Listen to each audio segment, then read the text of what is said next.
Bueno, ¿les gustó la película? ¿A los que les ha gustado? Sí. Bueno, yo me había olvidado de detalles de la película, sobre todo el Terminator cutre ese que...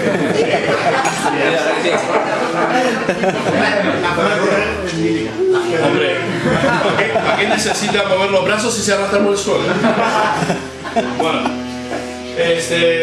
Bueno, ya que lo tenemos a Jonathan aquí, no va a ser igual que en el FNAC ayer, ¿no? Ayer habrá hablado como un condenado en el FNAC. Hoy no, hoy vamos más tranquilos, le preguntamos cosas y si no quiere contarnos que no nos lo cuente. Si no queremos preguntarle, no le preguntamos. Pero bueno, la idea es eso, charlar un rato sobre el monstruo. Ahí ya estuvimos hablando fuera con Octavio, ahora hace un ratito estábamos hablando con él. Y yo voy a alargar la primera pregunta. Así se animan los demás y le hagan el resto. A ver, primera pregunta que tengo para hacerte. Sí, ahí mismo, el culo en la mesa. Primera pregunta que tengo para hacerte. ¿Realmente Ishiro Honda quería simbolizar el holocausto nuclear en Hiroshima o Nagasaki en ese monstruo, o dado que el cine japonés ha sido explotación pura y dura durante mucho tiempo, ¿no? Creo que hasta hace poco no cogió una identidad fuerte, por lo menos el cine que llegaba aquí, independientemente de Akira Kurosawa, que nos contaba de historias japoneses peleando, o fue puro oportunismo. Teniendo en cuenta que el año pasado, que el año anterior a Godzilla salió el monstruo de los tiempos remotos y que fue un éxito mediano de taquilla, tras eso viene el Atojo y nos hace Godzilla en una mera copia, ¿no? Porque si mal no recuerdo hay diferentes versiones. Ya, tu pregunta, bueno, hay diferentes puntos claves, ¿no? Por ejemplo, bueno, antes de haber viajado a Japón y conocer a estas personas que ven esas películas y esa misma pregunta, formulársela ellas cara a cara, podemos leer algunos libros o leer, incluso ver documentales, ese tipo de puntos, ¿no? ¿Viene o viene realmente de la metáfora de la guerra? ¿O realmente es oportunismo? ¿O realmente es una influencia americana, no?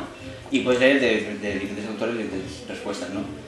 Estando realmente allí, en Japón, y habiendo entrevistado no al director, porque Ishiro Honda ya murió en el 93, pero sí a los compañeros suyos o los actores de la película original de Godzilla, sí que se puede confirmar realmente que la intención principal de la película era trasladar el miedo atómico, no tanto Hiroshima, que sí en parte porque es el punto inicial, pero sí el contexto del miedo atómico en una sociedad donde ha sufrido esos ataques nucleares, ¿no? Ese es un punto.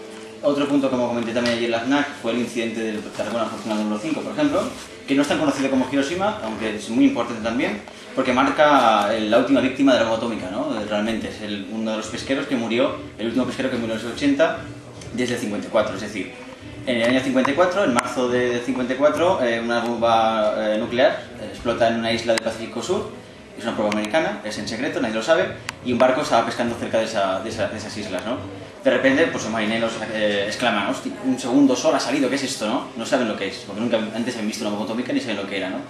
Total, que siguen pescando, y ese barco queda completamente contaminado, así como la mercancía y los pesqueros, ¿no? ¿Qué ocurre? Que entonces esos pesqueros poco a poco van muriendo. El primero de ellos muere a la semana siguiente de esa explosión, y el último muere hasta el año 83, si no me equivoco, aproximadamente. ¿Qué pasa? El pescado también se vende por Japón, ¿no? Porque el pescado pues pesca, tal, se vende la lonja, y al final pues mucha gente que come ese pescado no sabemos si realmente muere o se queda enferma, pero se come ese pescado contaminado. Es otro punto importante. Y el tercer punto sobre este contexto histórico es el bombardeo a Tokio durante o final de la Segunda Guerra Mundial en el 45. Es decir, antes de la bomba atómica, antes de que Japón se rinda, Estados Unidos destruye el 85% de la ciudad por completo con bombardeos masivos a toda la ciudad. si vemos Godzilla original, en el 54, vemos claramente esas escenas, esas panorámicas donde toda la ciudad está ardiendo, con esos montajes que hacían, que hacen ilusión clara, más que la bomba atómica, a este tipo de sucesos, ¿no? Y que Ishiro Honda vivió muy de cerca porque ya sabemos que fue prisionero de guerra en China. Es decir, él luchó contra los chinos por parte del imperio japonés y fue prisionero durante un tiempo. Cuando él vuelve, se encuentra con la desastre nuclear y se encuentra que Japón, Tokio en concreto, es reducido a cenizas también, ¿no? Entonces, no creo que sea futurismo en ese sentido porque realmente es una persona que lo vivió en su propia piel. Es decir, es japonés, destruyen parte de su país, está claro que él también participa en la guerra y hace también probablemente mucho daño a otras familias, en este caso del país vecino, pero es una guerra, ¿no? Es decir, él lo que intenta en ese sentido es, como artista, como cineasta, es transmitir toda su vivencia, bélica en este caso, y transmitirlo en la pantalla. ¿Qué ocurre? Que surge Godzilla. Es decir, ¿cómo representamos esto, no? Y aquí entra mucho la parte del marketing, la parte de la producción de cine, ¿no? Ahí entra el papel de Tanaka, fundamental. Él era productor muy exitoso en Toho, en los años 40, porque había hecho algunas películas bélicas, pero en esos años, en los 50, tiene un bache profesional y tras unos fracasos en el sur del Pacífico, intentando buscar financiación para hacer algunas películas bélicas, dice, a la vuelta de Japón, se le ocurre, habiendo visto películas como King Kong, dice, vamos a hacer nuestra propia versión de un monstruo gigante que destruye Japón, ¿no? Cuando se encuentra con Ishiro Honda, es cuando nace este hecho. Por un lado, Tanaka quiere hacer una película de éxito, de taquilla, para volver a lanzar su carrera profesional como productor de cine, y por otro lado necesita de una visión de un director que sepa transmitir algo interesante, ¿no? Un qué y un cómo contar esa película. Y en ese sentido aparece Ishiro Honda, que es el dúo, digamos, perfecto que hace que crean Godzilla, ¿no? En ese sentido. Luego se le suman, como ya sabemos, el cine es un equipo. Luego viene pues otra serie de cabecillas muy importantes, que son Akira Ifukube, que es el compositor, y la música que escuchamos aquí de fondo. Viene también el señor Tsuburaya, que es importantísimo para la filmografía de Godzilla de los años 50 y 60, porque es el artífice, el creador de esas escenas de destrucción, ese planteamiento desde el punto de vista de las escenas de batallas, etcétera, etcétera, ¿no? Eso es lo importante de esta saga. Y bueno, pues un poco, yo creo que eso es importante, es decir, el contexto histórico, el contexto espacial que es Japón en el sentido de la posguerra, y cómo se transmuta todo esto a través del cine, ¿no? Como expresión artística, es lo importante, ¿no? No sabría si llamarlo como una película de denuncia, pero eso es una película que plasma algo que ellos mismos vivieron de muy cerca, ¿no? Y bueno, ayer también hice la comparación con el cuadro de Guernica, por ejemplo, que eso también lo digo muchas veces, porque para mí es lo mismo, es decir, tenemos el Guernica, ¿no? ¿Qué representa el Guernica? Eso aquí todo el mundo lo sabe, ¿no? Es el bombardeo de los alemanes al pueblo de Guernica del norte de España. El Guernica se pinta pues para que el pueblo, digamos, en el futuro no olvide lo que ocurrió allí, realmente. Pues Godzilla no es un cuadro, no es un collage, como el caso de Picasso, pero sí es una película. Y al fin y al cabo es lo mismo, ¿no? Cambia el medio, es una cámara en vez de un lienzo gigante, ¿no? En este caso.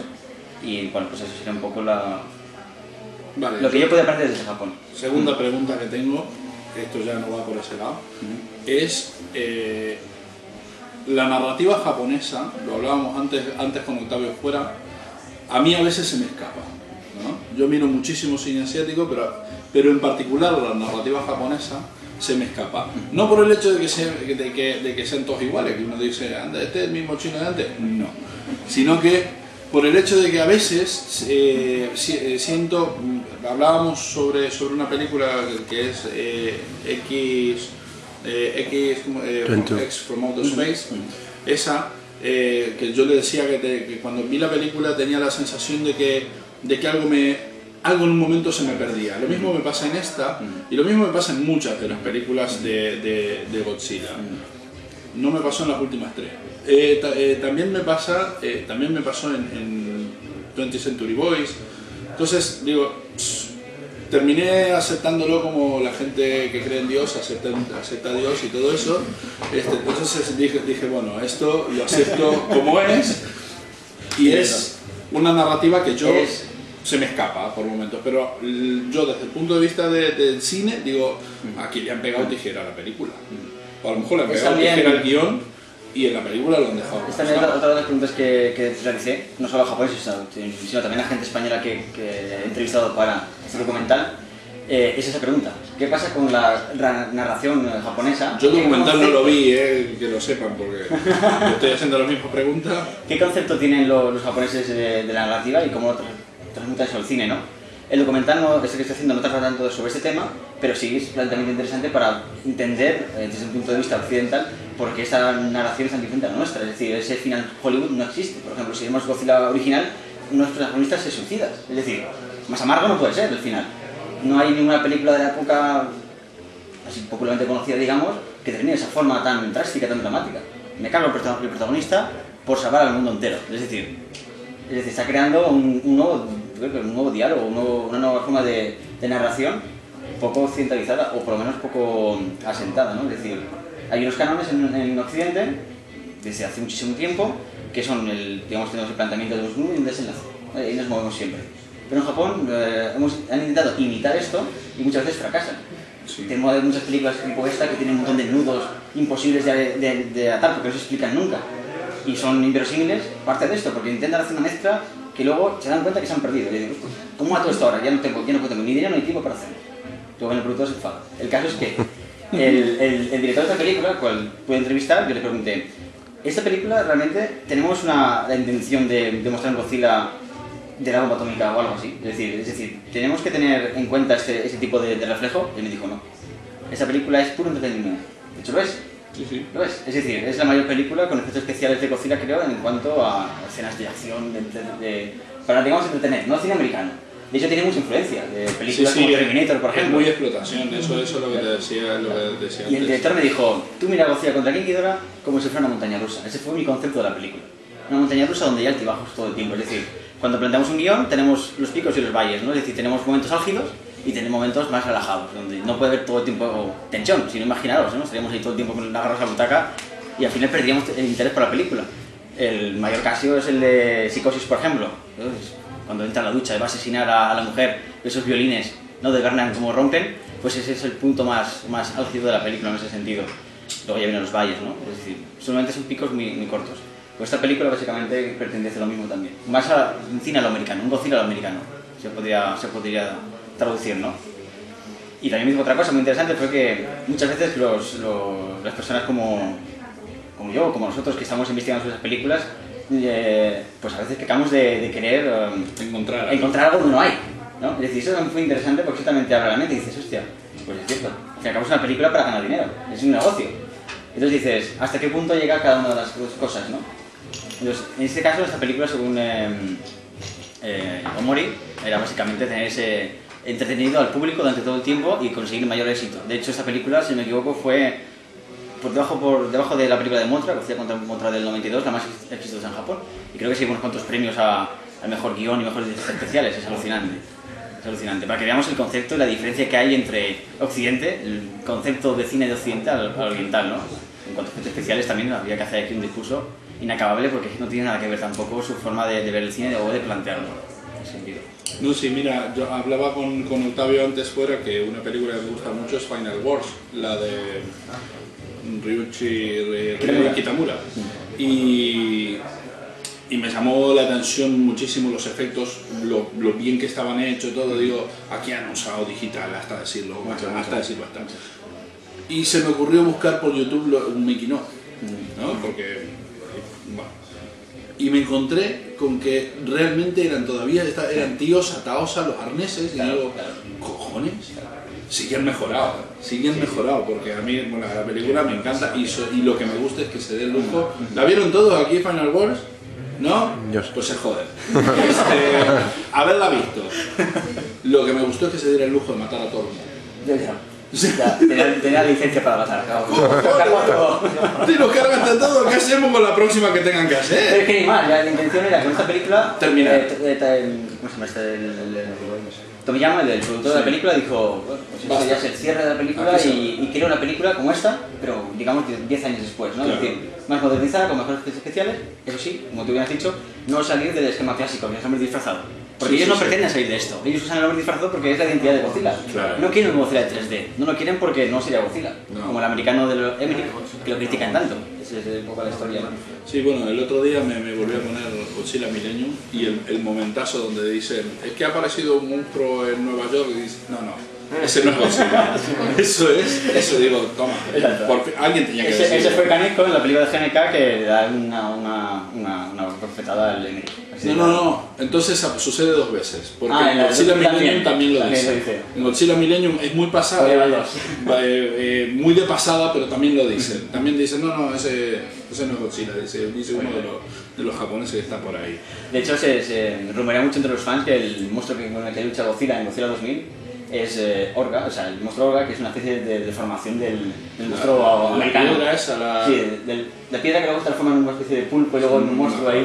La vi hace poco. Si vemos el diseño del monstruo es muy parecido al americano, pero como si hubiera quedado deformado, básicamente. Sí. Bueno, ¿alguna pregunta? Aprovechen ahora, pasen para siempre. Ya está, viendo esta, he visto Godzilla, pero de las antiguas, de la primera época, ya iban todas muy hiladas, es decir, King Ghidorah es continuación de Godzilla contra Mothra, y luego la siguiente es continuación de King Ghidorah, y en este estoy viendo que no sé exactamente si coge alguna película antigua o comienza... La primera. Aquí únicamente, exacto. Pero al final de la primera, es que aquí también, claro. Aquí también has dado a clave en una cosa que antes lo hemos esbozado, que es el tema de la narratividad. Es decir, la saga de Godzilla tiene un montón de inicios. Es decir, tenemos un Godzilla, muere. Tenemos un segundo Godzilla que aparece porque sí, y se continúa en toda la historia hasta el 95. Pero es que luego se reinventa de Godzilla y aparece en el 99. Y aquí, en el King Ghidorah pues el origen se lo reinventan de nuevo. Claro. Es decir, no tiene nada que ver con el original de Shiro Honda. No, el original era un objeto de dinosaurios que cae la bomba y se... Claro, exacto, se transforma y... bueno, etcétera, ¿no? Entonces, aquí se lo inventan de nuevo con gente del futuro que al final enredan tanto el guión que dices, ¿qué está pasando? Es decir, el planteamiento de la película inicialmente es brutal. Hasta que aparece la nave que bajan los bichos estos, los aliens estos del hombre del futuro a Tierra, digamos, hasta ahí es fantástico. Es muy disfrutable la película, pero después dices, vale, hombres del futuro. Pero ¿cuántas incoherencias hay aquí? Es un montón. Esto no se lo dice el director, claro, pero ya me explicó él que no le busca lógica a nada. Yo, vale, no te preguntaré estas preguntas. Sí. Es que hasta ahí digo, la película sí me está gustando mucho, pero dentro del universo Godzilla me estoy liando, ¿no? Claro, es que mete elementos futuristas de cosas que antes nunca había pasado en la saga, si no me equivoco, era todo más orgánico, digamos, más terrenal, digamos, no tan ciencia ficción, más que Ayuega. De hecho, es una película de Godzilla muy ciencia ficción realmente. El Ayuega está porque es Godzilla, evidentemente, pero está muy diluido, ¿no? Una mezcla esta. Sí, porque solo se ve algo parecido justamente en The Monster from Outer Space. Se ve algo parecido, que están esos seres de no sé dónde. ¿Y cuál es la otra película? Porque es que yo las he visto todas, pero ya no me acuerdo que los extraterrestres del planeta X habitan en la cabeza del Godzilla que está en un parque de diversiones. Sí, esta es la de Godzilla contra Gaiga, ¿no? Sí, esta es. Esa es, ¿no? Vale, esa la vi hace años. Nosotros la vimos anoche. Pues esa sí también. Yo que las tengo muy mezcladas porque es una escultura. Una tras la otra. ¿Y cuál es la otra película que ya a mí me parece eso ya, que yo no podía parar de reírme? O sea, pero así, no podía parar de reírme porque me parecía todo muy absurdo, donde Godzilla se está dando de hostias con Rodan y de golpe aparece Mothra y empieza a ponerlos a caldo a los dos y los dos están así paraditos y haciendo... Sí. Es la primera. Cuando viene Mothra y los convence a los dos de, oye, ¿qué hacéis aquí los dos pegados imbéciles? Hay que pegarse contra King Ghidorah. ¿Esa cuál es? La primera de King Ghidorah, creo que es. Godzilla contra Ghidorah del 64. Ahí es cuando, eso también es importante remarcarlo. ¿Es el dragón de tres cabezas? Sí. Así se llama en español, sí, ¿no? Sí. Vale. La historia es que en ese año es cuando Tanaka y Subraya, de efectos especiales, deciden cambiar la historia de Godzilla. Y abandonan el tema nuclear, posguerra, y dicen, vamos a hacer algo, un producto para las nuevas generaciones. Para toda la familia. Sí, exacto. Entonces aparece Ultraman, aparece Ultra Seven y aparece la televisión. Entonces abaratan costes y meten por televisión, por un tubo, y entonces lo que ocurre es que, digamos, que todo se transforma, se amplía no más allá del cine, sino que también a la pantalla pequeña, ¿no? Entonces el concepto de cine va cambiando, y sobre todo para la saga de Godzilla. Que el público también va decayendo y el presupuesto también va bajando. Porque imaginaos, 15 años haciendo películas de monstruos gigantes, pues al final pues a lo mejor el público dice, ya estoy un poco cansado, ¿no? Entonces intentaban siempre renovarse, siempre. Subraya, Honda, Tanaka siempre estaban ahí buscando nuevos escenarios, nuevos monstruos, nuevas historias que contar, ¿no? Y una de ellas, a partir del 64-65, es cuando deciden cambiar el tono de Godzilla, digamos, y hacerlo más menos adulto, incluso más infantil, ¿no? Como el hijo de Godzilla, por ejemplo, ¿no? Pues, sí, o la que se llama... Es el monstruo más horrible que para que... A los niños les gusta a los niños, ¿eh? Es curioso, que a los niños les gusta mucho el monstruo. El niña de los cojones. El niña. Cuando lo vi dije, pero ¿qué haces? Sí, es una locura. Godzilla como padre ahí criando al niño. Exacto, así es. De todos modos, una de las películas más locas, aparte de esta del dragón de tres cabezas, que yo cuando cada vez que me acuerdo de Godzilla agarrando piedra y tirándole al otro y dándole cabezazos, dije, bueno, esto, yo te juro, estaba mirándola solo, porque mi mujer, las películas de Godzilla es como a mí las de las flechas, y yo llorando de la risa, y mi mujer en la otra habitación vino a ver por qué me reía tanto. Le digo, es que esto es una falta de respeto. Hay que tomárselo así, porque realmente hay que tomárselo con risa, con humor, porque era intenso realmente.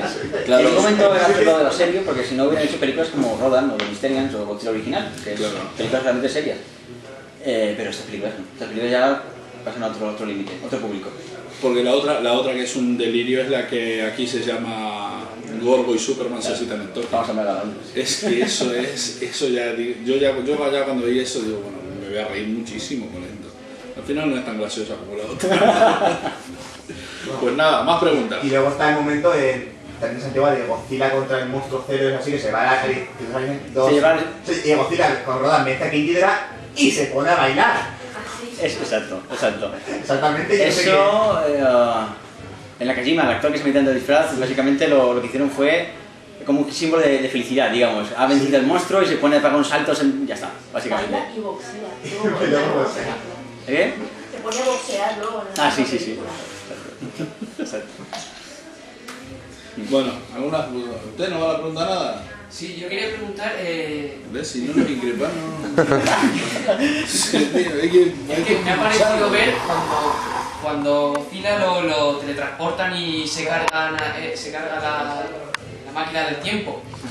Justo después, cuando salen ahí unos cuantos generales y sale el presidente y todo eso, es que me parece ver al general Tani, el que es el de humor amarillo. Que sale uno con un traje blanco y digo, ¿es él? No es. Es el traje militar típico. Ahora parecen todos, ¿no? Otra pregunta que tengo. ¿Por qué siempre buscan actores tan malos? No, pero no los japoneses. Los de habla inglesa. ¿Cómo? ¿Por qué son tan malos? Porque encima el chiste de aquí, de Teniente Spielberg, lo primero que pienso cada vez que lo veo al señor decir, ya se lo contará usted a sus nietos, Teniente Spielberg o General Spielberg, yo lo primero que pienso, si no se lo hubiera contado, la cantidad de cosas que nos hubiéramos ahorrado. La cantidad de cine basura que nos hubiéramos ahorrado.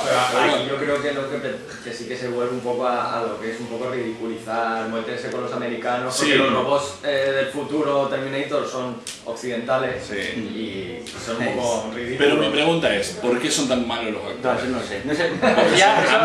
Yo de casting. Siempre creo que son gente que estaba ahí, o sea, que vive en Japón, que se han olvidado de cómo se habla inglés.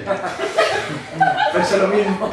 ¿No? Sí, Viven en Japón o nacieron en Japón, serán de padres, pero ahí no se habla, en la casa no se hablaba inglés y le dijeron, mira, tú tienes pinta de inglés, vente a hacer esta película. A lo mejor es la interpretación japonesa, a lo mejor las frases y los énfasis son diferentes, entonces para que los japoneses acepten, digamos, un angloparlante, tiene que hacerlo de esa forma un poco exagerada. Como nos parece a nosotros porque estamos más acostumbrados quizás a ver actores en series americanas. Puede ser. Esa pronunciación, esa son exageración. terribles, pero siempre lo fue terrible. Mira, se lo comentaba a él antes sobre una película de Park Chan-wook que se llama John Security Area, que aparece una chica coreana en un momento que la mayoría de la película está hablando en coreano, pero hay momentos que tiene que hablar en inglés porque está hablando de un oficial suizo. Pues el oficial suizo es malo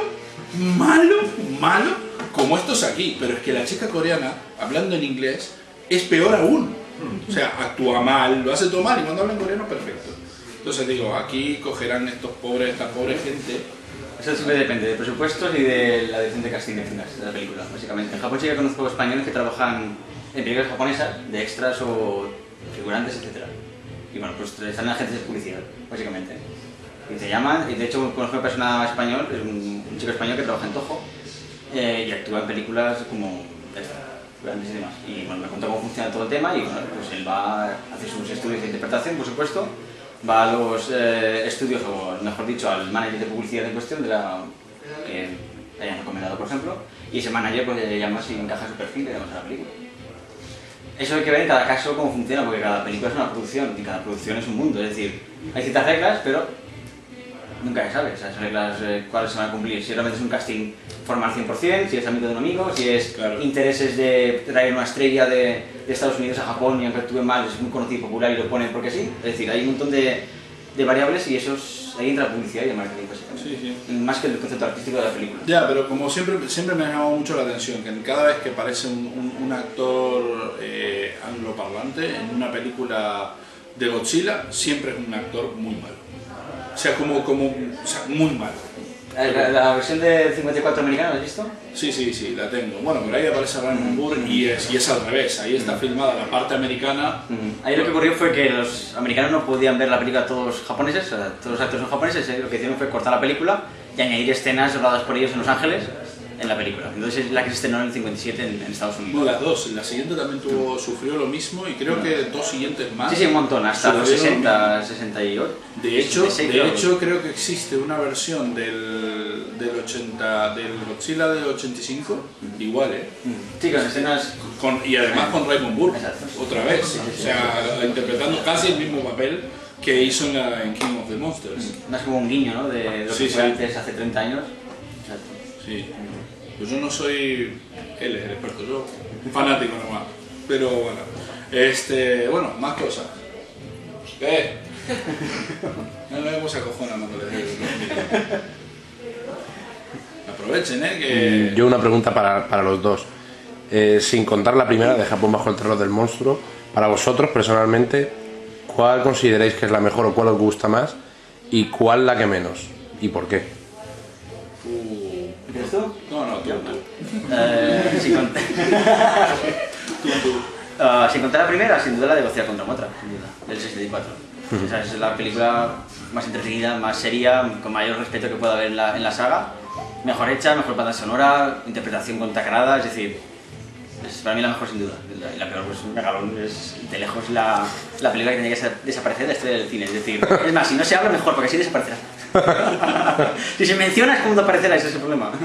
Pero sí, sin duda esa es la peor, sí. ¿Y tú entrevistaste a Takarada, le preguntaste por esa película sobre Godzilla contra los monstruos? ¿Tenía algún recuerdo en particular? Sí. Bueno, de él exactamente, de esa película, de lo que yo recuerdo, que así anécdota un poco la que conté ayer, por ejemplo, sobre el diseño de Mothra, ¿no? El ayudante de Tsuraya, de efectos especiales, que aún sigue vivo, que entrevisté en Japón, Toyoshi Nakano, me contó que el diseño de Mothra era más que nada un croissant de chocolate que habían visto Tsuraya y él, y dijeron, mira, pues ese es el cosa, pues ese es el próximo enemigo que luchará contra Godzilla, perdón. Y así es como se creó Mothra, ¿no? Y es un poco lo que decía antes, más allá de lo que podemos buscar y rebuscar donde no hay, pues es el mayor ejemplo, ¿no? Decir, hostia, algo tan sencillo de esto, pues sale esto, ¿no? Eso es interesante también. Y sobre la película, pues Takarada dijo que estaba muy orgulloso de volver a participar en una película de Godzilla, porque como Takarada dice en la entrevista que le hice, para él Godzilla es un compañero de clase, es un mayor amigo, es el que le da el respeto prácticamente en el mundo. Es decir, él me dice, yo recibo cartas de todo el mundo todas las semanas, me he hecho famoso gracias a él, entonces le debo mucho. Entonces los japoneses en ese sentido, con el honor y el respeto, son muy importantes, aunque sea un personaje de ficción, lo tiene muy en cuenta, ¿no? Y bueno, Satsuma, por ejemplo, también dijo que para él es su vida, ¿no? O Echi Asada, el efecto especial de Final Wars, dijo, es que si no hay películas de Godzilla, pierde sentido mi trabajo. No tengo trabajo, de hecho, prácticamente, de lo que me gusta a mí, ¿no? Porque aparte de esas películas, pues hacen otras, ¿no? El señor Omori, por ejemplo, me contó que realmente él no era un gran seguidor de Godzilla. Él le cayó un poco el encargo de hacer esa película y otros guiones como el de Mothra, le surgió un poco de rebote, porque él era un director freelance, realmente. Él estaba por Toho, pues haciendo otras historias, y de repente vino el productor y dijo, oye, ¿te apetece hacer una de Godzilla? Ah, pues, ¿por qué no? Vamos a ver. Y así como surgió un poco el asunto, ¿no? Y eso es un poco la historia. Anécdotas así de cómo surgió todo aquello, ¿no? También estar en los estudios Toho fue interesante también. Estar en el sitio donde se crearon estas películas, ¿no? Ha cambiado mucho, porque la piscina gigante que mandó construir Tsuraya en el 60 ya no existe. En 2004, tras Final Wars, la destruyeron y construyeron oficinas gigantescas, modernistas, para hacer publicidad, básicamente.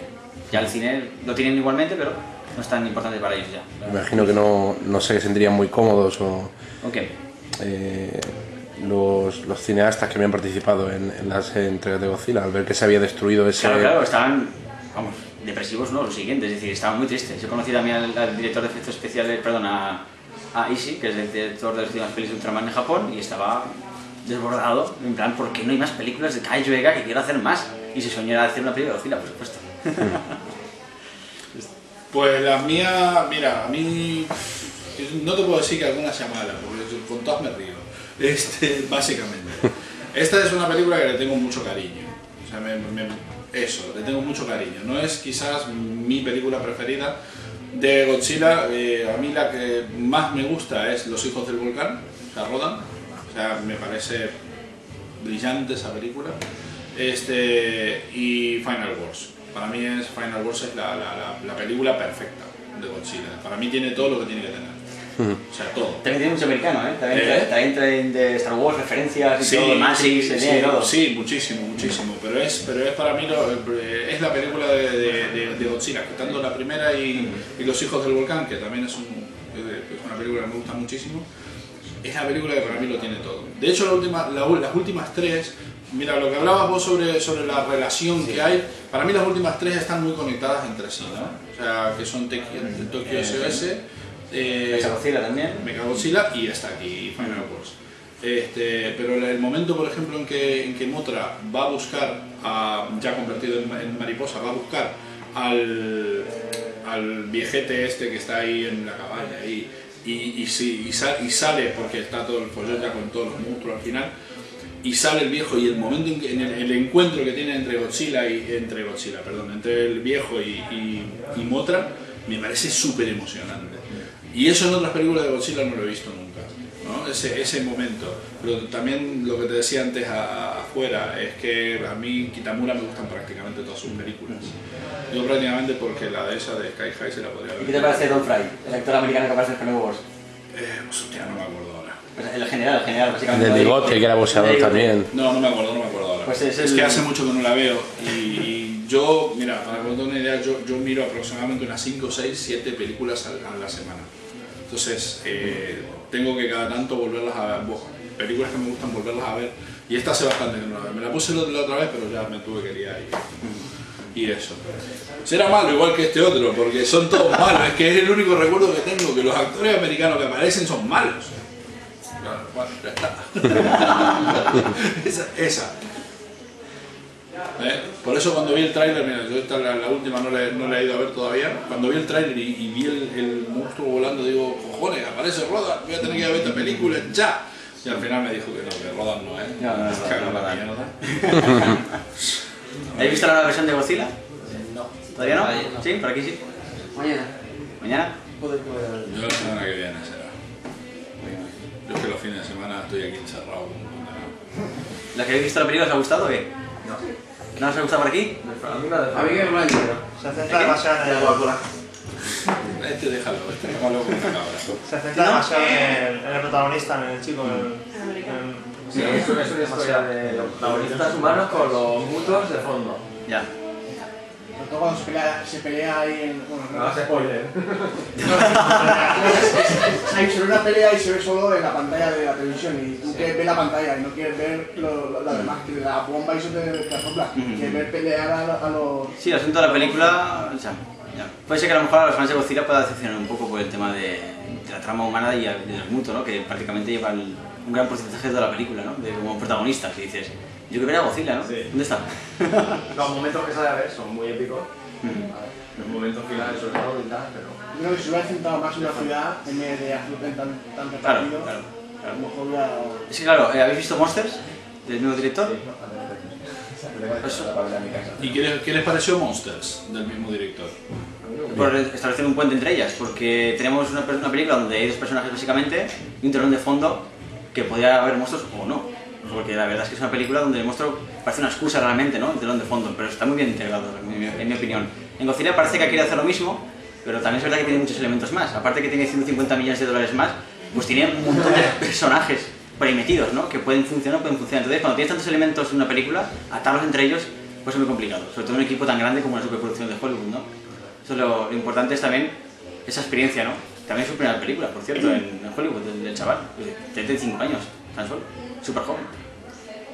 Y una pregunta para los que ya ven una película. Pacific Rim, ¿qué opinan? A mí me gustó. A mí me gusta más Que esta. que esta. Bueno, que la... No, que esta. Te da lo que promete. Claro, es diferente. Ahí está. Yo ahí está. cuando voy a ver una película de este tipo es lo que quiero. lo ve. Tú ves Pacific Rim el trailer y te dice, aquí vas a tener robots gigantes contra monstruos gigantes y punto. Tú ves la película y tienes eso. Luego las incongruencias de los protagonistas me dan igual, porque he tenido un montón de ración de robots contra monstruos. Exacto. Tienes tu dosis de. Y por primera vez que se pelea. ve todo claramente, todas las tuercas de los mechas, todas las escamas de los monstruos en primer plano y en alta definición. Sin verlo en sombras y sin verlo, por ejemplo, la película de noche me recordó mucho a Conan el Everett. De noche, lluvia, los monstruos esquivos. Sí, pero fíjate, Pacific Rim peca de lo mismo, ¿eh? Sí, pero Es siempre de noche, siempre de noche y siempre con lluvia. Pero se ve mucho más claro. Se ve todo al detalle, la cámara se queda. Te hace un recorrido de arriba abajo y lo ves todo perfectamente, me refiero a eso. Y los kaijus brillan. Son así azules. Y has dado la clave en ese sentido. Creo que sí. Lo de que te da lo que te han prometido, ¿no? Vas a ver acción. De todos modos, si nos basamos en eso, yo cuando vi el trailer de Pacific Rim fue lo mismo. Dije, anda, monstruos, robots dándose de hostias. Y además, Guillermo del Toro dirigiendo, la película tiene que ser buena. Vi la película y dije, anda, un monstruo, robots dándose de hostias, una historia que no está mal, la típica historia de superación del hijo que pierde al padre, toda esa tontería. Pero lo que importaba, monstruos, robots. En esta, si ustedes se fijan en el tráiler, Godzilla no es lo importante en el tráiler. De hecho, yo me enteré que iba a haber otro monstruo cuando vi el tráiler asiático. El tráiler que se había preparado para Asia. Hasta ese momento para mí era Godzilla atacando otra vez lo que fuere. A los 54, a lo clásico. Claro, ¿no? Entonces... Está ahí lo que promete, en plan, algo despertamos en el 54 a punto para aventarse, esto va a ser una película nueva con referencia. Y luego cuando dice, nos verá retroceder a la edad de piedra, ¿no? Realmente se refiere, no es a Godzilla, sino se refiere a los Muto, ¿no? Y dices, bueno, mal. No, pero los mutos sí que se sabe. Bueno, no recuerdo si es como tú dices en el trailer asiático, en el primero que sale... Sí, se la ve como una pata garra, hincándola en tierra, Sí, sí. que ya todo el mundo dijo, Exacto. Rodan esta, Claro, yo ni bien vi el tráiler asiático, lo primero que pensé es en Rodan. O sea, cuando lo ven venir, que gira sobre y se ve con las alas desplegadas, digo, anda, parece Rodan. Tiene una parecida. Cojonudo, parece Rodan, ya está. Pero realmente es un monstruo muy a lo monstruoso, ¿no? A lo Cloverfield. La película es del 2007 también. Sí, sí. ¿Esa la habéis visto? ¿La de Nueva York? Pues esa también muy parecido, ¿no? El diseño parece que Yo no es sé muy parecido ahora. Yo no sé quién puso un comentario en el post en el que decía que le importaba una mierda a los pijos de Cloverfield. No me importa una mierda, yo quería que mataran a todos los pijos esos de Cloverfield. Digo, joder, qué verdad que tienen, tío. Unos pijos revenidos en un ático en Nueva York, pero que le tiren con la estatua de la libertad en la cabeza. O sea, terrible. Pero eso, bueno, ¿y qué más? Venga, más cosas. El proyecto que se oyó durante unos años, creo que fue después de Final Wars, de que iban a hacer Godzilla 3D, ¿es cierto? Ah, sí, eso ese es el responsable de Yoshimichi Ubano, que es el director de Godzilla contra Ghidorah del 71. Que si fijáis en los créditos aparece su nombre, como coproductor, si no me equivoco, es decir, está ahí metido ahí. En la nueva. La nueva versión de Godzilla, exacto. Es decir, si no me equivoco la historia es la siguiente, es decir, los americanos se dan cuenta, se enteran de que ese señor Ubano tiene los derechos para hacer una película de Godzilla. Se la compran en segunda mano, digamos, a este señor. Pues menos dinero probablemente que si fuera Toho oficialmente, ¿no? Entonces así se inicia el proyecto de Godzilla. Porque Ubano quería hacer una película, como te hubiera dicho, Godzilla 3D, que ataca a Las Vegas con Ghidorah y no sé qué historias, al final solo no se desarrolla porque no consigue suficiente financiación. Hasta que la productora Legendary Pictures se da cuenta del potencial que tienen ahí, entre manos. Además con el 60 aniversario del personaje, ¿no? Lo importante. Y de hecho reutiliza la idea del ataque en Las Vegas. Exacto. De los monstruos. Vemos Las Vegas, aunque sea de Las Vegas. Aunque ya está todo destruido cuando lo vemos, es una lástima, pero... ¿Y cómo se tomó la Toho esta película? Pues vamos a ver, yo... Bueno, no te voy a responderte claramente esta pregunta porque... Que yo sepa, Edwards fue a reunirse con los presidentes de la Toho para, antes de iniciar nada con el guion ni con el personaje, contarles Edwards a la Toho cuál es su visión de Godzilla. Y la que fue básicamente fue volver a los orígenes de Godzilla, tratarlo como una especie de fuerza natural, como si fuera un tifón, un terremoto, un tsunami, etc. De hecho la película lo puede ver claramente, ¿no? Entonces cuando digamos que eso sucede, digamos, la Toho se toma de buena forma esta nueva visión de Godzilla, ¿no? Que no es tanto como la de Emmerich. que no es Godzilla, básicamente. Que no es Godzilla, ya ellos mismos se encargaron de dejarlo claro. Exacto, sí. De hecho, y Fukube cuando estaba vivo, le invitaron a ver la película, dijo, muy bonito, pero no es Godzilla. ¿Esa cuál? En la del 98. De hecho, esta nueva película de Edwards, me estaba dando cuenta por Facebook o Twitter, los iconos de los críticos de Godzilla, ¿no? Como pueden ser los escritores Alan Vecina o Tsutsui, coinciden en lo mismo, ¿no? A nivel narrativo con la película de Edwards, que fallan en estos puntos y aciertan en estos otros, ¿no? Digamos que el consenso es bastante parecido entre todos nosotros, ¿no? No, pero yo he leído que en conjunto resulta bastante equilibrada. ¿El qué? Equilibrada. La película. Sí. Supongo que será por eso de la historia de personajes humanos, la historia Es que de... yo creo que el desacierto que pudo haber en la película fue cargarse a los protagonistas iniciales. Se construye una historia súper profunda con su hijo en la ciudad nuclear que muere la mujer, de una interpretación bestial, por cierto. Cuando va a cerrar la puerta, cuando el gas, el humo radioactivo va a comerse al hombre y a matar a su mujer, es decir, esa interpretación pocos lo hacen. Cuando coges ese cariño al personaje y te lo cargas de esa forma, metiéndolo dentro de una bolsa de plástico, y dices, ¿por qué tengo que ver esta imagen? ¿Por qué has hecho esto con este personaje que te has cargado? Al igual que la francesa, que muere enseguida, la esposa, que tampoco le da la oportunidad de expresar su personaje realmente, no te da tiempo. Sí, es su cumpleaños del padre, ya lo sé, pero poco más para empatizar. Y luego te los cargas a todos, pues dices, y luego le das el papel del protagonista a su hijo, pues no sé, la verdad es que es un poco igual, yo creo que tendrían que haber. ¿Eh? O tomado directamente esa historia inicial. Claro. Y Sí, dejar porque aparte luego... el soldadito enamorado. Sí, no. Es que además intenta imitar a Monsters con el tema de los personajes principales que son, pues, también una exacto, sí, como una especie de historia de amor, pero esta película de tantos elementos, como he dicho antes, que se pierden en esa historia y no consigue ni la mitad de lo que consigue Monsters, que para mí lo borda en ese sentido, pero esta se queda un poco cojo en ese sentido. ¿Y realmente Frank Darabont tuvo algo que ver en la película o al final principio, lo dejaron? yo creo que dio unas ideas, ¿no? Lo dejaron de lado. Sí. Originalmente lo primero que se habló era Frank Darabont, era el creador de la historia de la película, había 2 guionistas y Edwards dirigiendo, ¿no? Entonces yo cuando leí eso digo, bueno, Frank Darabont, a pesar de ser el creador de la infumable Walking Dead, ha hecho cosas buenas, ¿no? Y digo, bueno, a ver qué hacen estos dos juntos, porque Monster a mí me pareció una maravilla, ese final es impresionante. Entonces digo, a ver qué hacen estos dos. Ya después cuando empecé a ver el tráiler digo, bueno, el monstruo, bien. Es un intento de ser a la americana, pero a la vez no. Es un miedo a no caer en los tópicos americanos o de Hollywood y ser una película más personal como de autor, no como Monsters. Claro. Porque Monsters no digamos que no es una película americana, es muy europea, de hecho es británico el tío. Se nota, ¿no? Desde el punto de vista de la diferencia que hay. El caso es que cuando va a hacer Godzilla, pues se enfrenta, yo creo, a esa dualidad, ¿no? ¿Qué hago? ¿Una película de palomitas o hago una película más intelectual? Pues yo creo que se queda en la mitad, sencillamente, en mi opinión.